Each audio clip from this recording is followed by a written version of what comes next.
দক্ষিণ দিনাজপুর জেলায় আসন্ন 2026 সালের বিধানসভা নির্বাচনকে সামনে জেলার মোট 6টি বিধানসভা আসনের জন্য প্রার্থী তালিকা ঘোষণা করেছে শাসক দল। বালুরঘাটে তৃণমূলের প্রার্থী করা হয়েছে অর্পিতা ঘোষকে।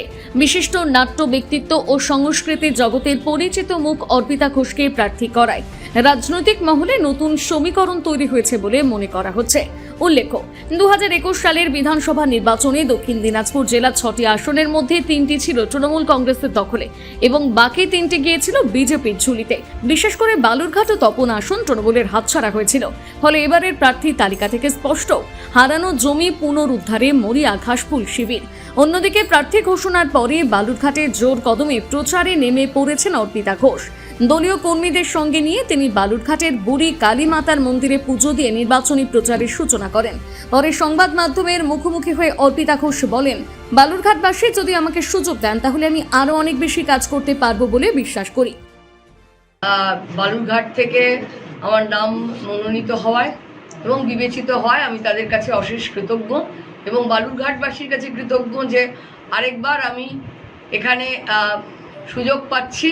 তাদের কাছে আমার আগের কাজের কিছু নমুনা আছে, তারা জানেন আমি এখানে এমপি হিসেবে কাজ করে গেছি।